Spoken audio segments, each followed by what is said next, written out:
Bonjour à toutes, bonjour à tous. Ici Cherno et nous continuons notre rétrospective de la saison. Cette semaine, on repasse l'épisode qui a initié le mois d'octobre sur le thème du célèbre détective anglais avec le film Enola Holmes, disponible sur Netflix. Bonne écoute!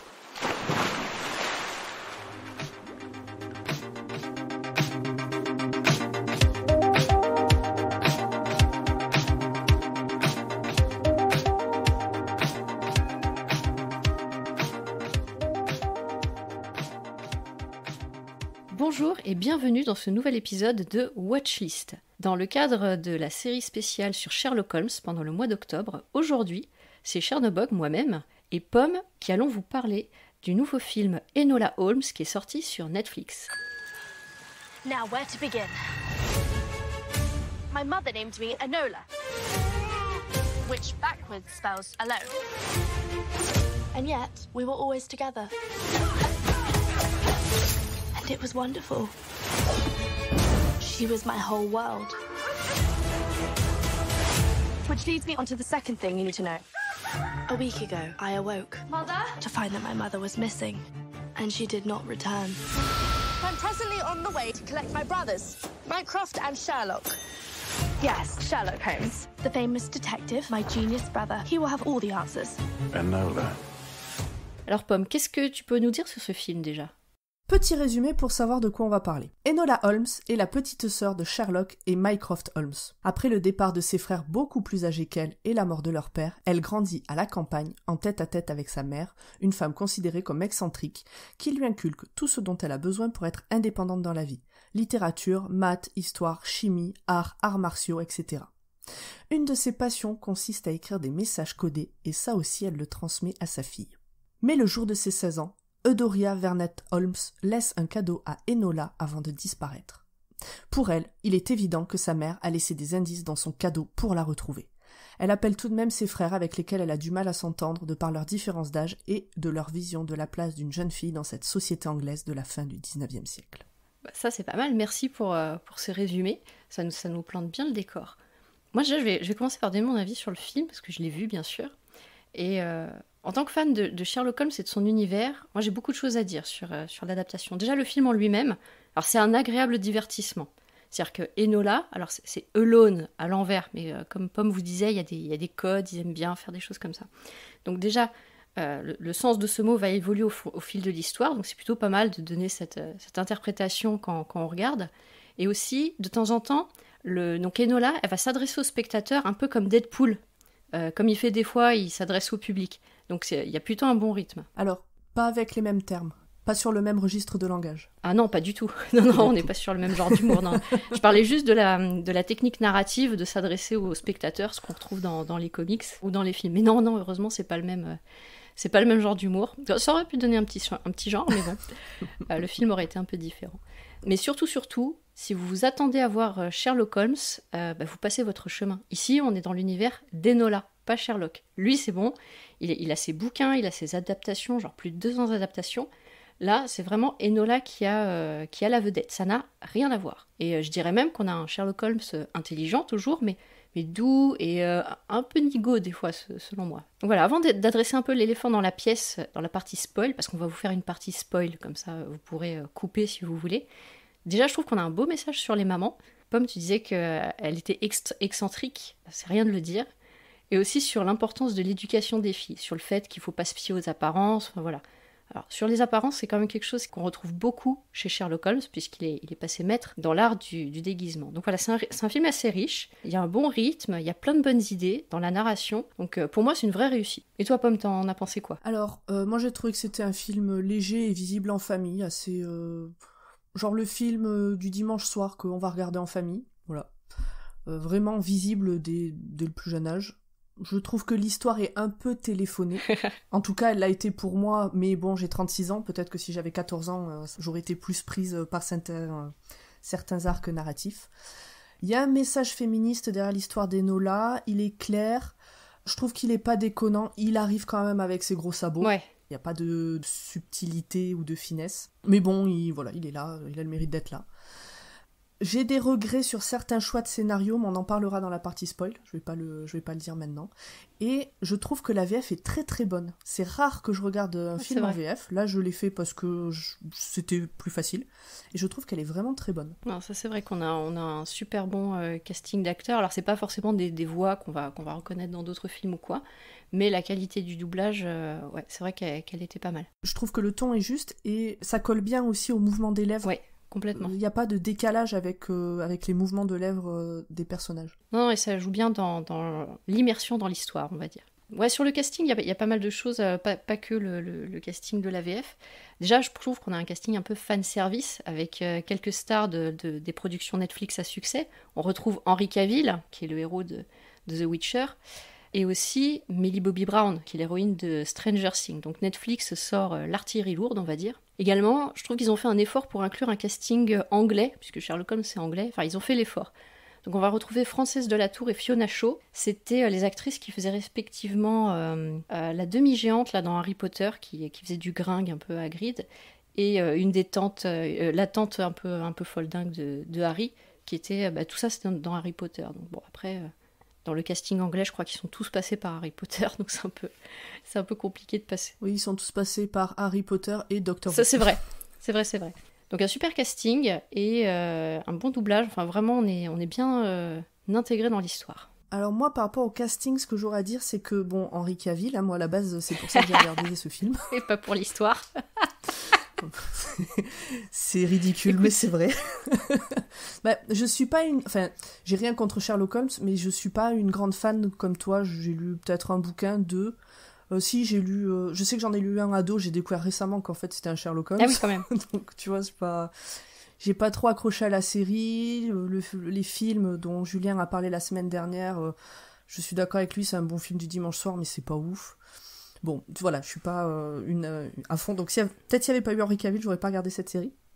Et l'autre truc, c'est que j'avais très peur, c'est par rapport à Millie Bobby Brown. Ouais. Parce que la manière dont son image est traitée depuis la fin de Stranger Things est, je trouve, dégueulasse par rapport à l'âge qu'elle a.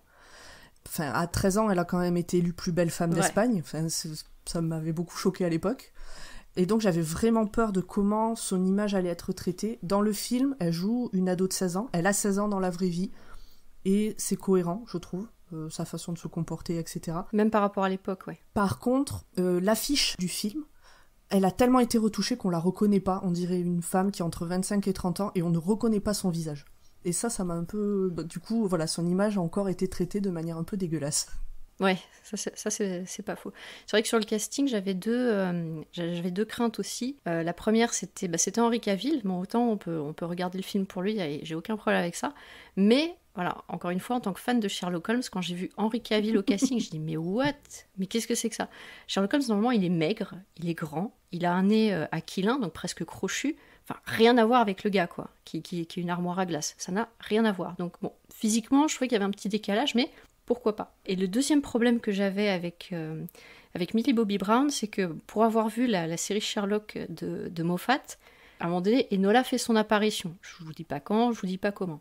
Et là, on n'est pas du tout sur le même genre de personnage. Donc ça me faisait un peu peur. Je me dis, mais comment ils vont aborder le personnage d'Enola, puisque j'avais déjà cette image dans la série de Moffat qui était beaucoup plus dark, beaucoup plus torturée, hein, bien sûr. Mais voilà, à la fin, la sauce, elle prend bien. Enfin, encore une fois, j'ai été rassurée en voyant le film. Je dis, mais en fait, c'est vachement bien, c'est pas mal.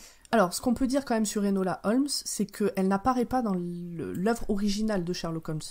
C'est une création de Nancy Springer, qui a écrit un livre qui s'appelle donc Les Enquêtes... Enfin, elle a écrit une série de livres qui s'appelle Les Enquêtes d'Enola Holmes. Le premier tome, c'est La double disparition, et ce film adapte ce premier tome. Et ça a été écrit bien après la fin de la série Sherlock par Conan Doyle. Donc ça, voilà, elle apparaît pas du tout, elle a été créée plus tard par une femme. Et donc il y a les romans, et j'en suis à la moitié de ce roman. Finalement, je l'ai lu après coup, qui s'adresse plutôt à un public plutôt jeune. Et il y a quand même des différences entre le film et le roman, mais ça on en parlera dans la partie spoil. Mais notamment tout ce qui est traitement des questionnements féministes, c'est beaucoup plus juste, et ça fait moins féminisme, de comptoir dans le livre que dans le film, je trouve. Mais ça, on verra plus tard. Peut-être que dans le film, ils ont voulu tout mettre d'un coup. ils ont voulu tout mettre d'un coup, et puis je veux pas crier à la manipulation, mais je pense que c'est un argument de vente aussi, et je trouve que ça se sent un peu. Mais, donc il y a le livre, et il y a aussi une BD qui a été adaptée de ça, par Serena Blasco. Alors là, aux éditions Jungle, j'ai pas eu le temps de la lire, j'ai vu quelques images par contre, les dessins sont très très beaux, donc je pense que je la lirai après, ne serait-ce que pour le plaisir de passer du temps dans ces dessins-là. C'est cool, ça on a les refs. Tu disais qu'ils ont mis pas mal de choses sur le féminisme, ils ont voulu faire argument de vente. Je pense que déjà d'avoir mis Henry Cavill et Millie Bobby Brown juste là, déjà, c'est un bel argument de vente, tu vois.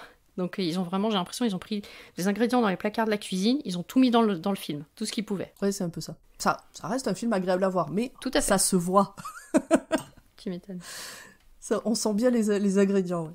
C'est un peu gros. Alors, je monopolise encore un peu la parole, mais il y a quand même un point à souligner par rapport à ces adaptations, c'est qu'il y a un problème juridique. Parce que les ayants droit de Conan Doyle, donc qui est le créateur de Sherlock Holmes, ont porté plainte contre la romancière, Nancy Springer, et contre la maison d'édition Penguin Random House, et contre Netflix, et contre Legendary Pictures, et contre tous les producteurs du film. Tant qu'à faire. Parce que ils avaient rien dit à Nancy Springer jusque-là, à partir du moment où ils ont vu que ça allait être adapté sur Netflix, ils ont porté plainte contre tout le monde. Qu'il y avait de l'argent, oui. Et donc la raison de cette plainte est très précise, c'est que dans le livre et dans le film, le personnage de Sherlock Holmes a une personnalité qui est beaucoup plus empathique que celle qu'on connaît généralement.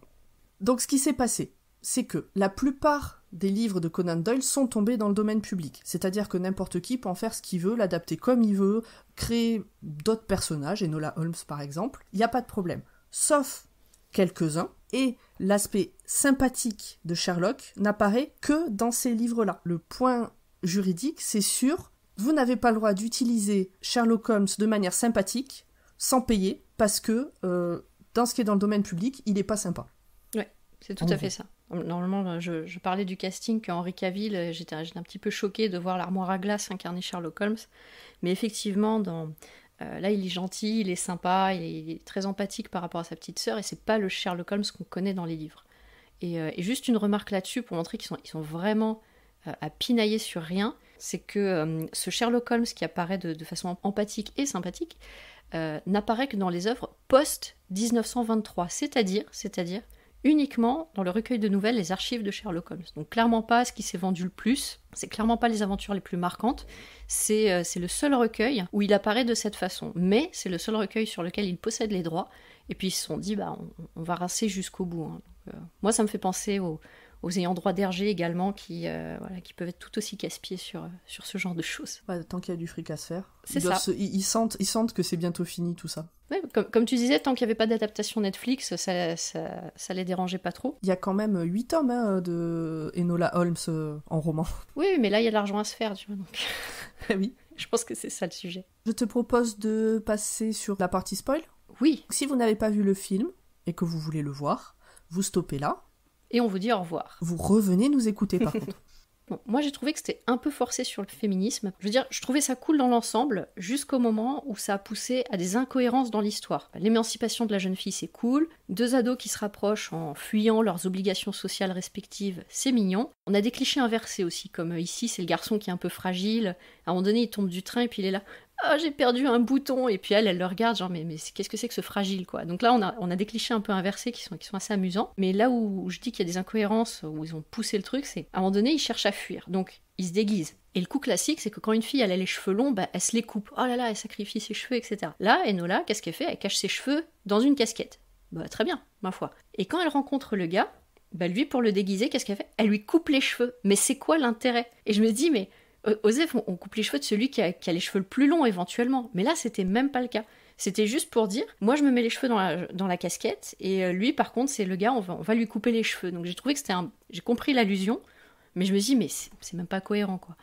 Et dans l'absolu, je sais pas parce que... Tu vois, personne n'avait besoin de se couper les cheveux. Tu vois, les casquettes ça va à tout le monde, donc je comprenais pas le truc. Ça je suis d'accord, personne n'avait besoin de se couper les cheveux. Par contre, je pense que c'était genre un moyen de montrer qu'elle était débrouillarde ou j'en sais rien. Le coup des cheveux longs, ça m'a pas choqué parce que après, elle a quand même tout un plan de déguisement, et notamment un de ses déguisements pour passer inaperçu, c'est de se présenter comme étant une femme du monde. Et donc là, ses cheveux longs, elle en a impérativement besoin. Oui, je dis pas qu'il fallait elle se les coupe, c'est juste, j'ai pas compris, mais pourquoi elle coupe les cheveux du mec, quoi? C'est inutile. C'est juste ça que j'ai trouvé un peu inutile, Alors, quoi. Sinon... Faut savoir que ce gars n'existe pas dans le livre. Ah, ça je savais pas. En tout cas, là où j'en suis, je l'ai toujours pas croisé. Ok. Peut-être qu'il apparaît un peu plus tard, mais l'histoire... Enfin, on en parle un peu plus tard d'histoire d'amour, mais celle-là, par exemple, c'est sûr qu'elle y est pas. Ok. Mais bon. Vas-y, je te laisse continuer. Mais voilà, à part ce genre de petites incohérences où je me dis non mais faut arrêter. Sinon, le girl power, c'est un grand oui. Casser les codes, c'est un grand oui aussi. Donc finalement, c'est là que le film réussit le mieux. C'est à tout casser. Encore une fois, c'est la jeune fille qui sauve le jeune homme en détresse. Et moi, je dis bah ouais, pourquoi pas. Je trouvais ça pas mal. Donc je suis contente aussi qu'il n'y ait pas de élémentaire, mon cher, je sais pas quoi, ou un autre cliché sur le détective. Et du coup, ça permet vraiment de se détacher de Sherlock Holmes assez rapidement. Même si je m'attendais à le voir, bah du coup j'ai plus trop d'attentes, je m'en fiche limite, et je veux vraiment suivre l'histoire d'Enola. Donc plein d'éléments pour s'en détacher. Donc, et là voilà, on regarde bien les aventures d'Enola, et elle s'impose dans la grande famille de Sherlock Holmes. Voilà, ça c'était pour mon point sur le féminisme un petit peu poussé, mais qui reste cool et bien traité quand même. Voilà. Après je sais pas si tu voulais en dire un petit truc aussi. Ouais. Alors moi, un des points qui m'a marqué, mais parce que ça a fait écho à des discussions que j'ai pu avoir avec des vrais gens de la vraie vie, c'est... alors, la mère d'Enola et des deux, là, disparaît. Enola part à sa recherche parce que Mycroft veut la mettre dans un pensionnat pour devenir une vraie femme. Apprendre à bien se tenir, en gros à se taire quand il faut se taire et à pas parler quand il faut pas parler, bon, ce genre de choses. D'ailleurs, point aussi roman, le pourquoi elle ne veut pas aller dans ce pensionnat est très très bien décrit dans le roman. Dans le livre, on dirait qu'elle fait un peu ado rebelle. Dans le film ? Alors que dans le roman, dans le film, elle fait un peu ado rebelle, je trouve. Genre, ah ben moi je veux pas y aller parce que je veux ma liberté. Oui, c'est vrai.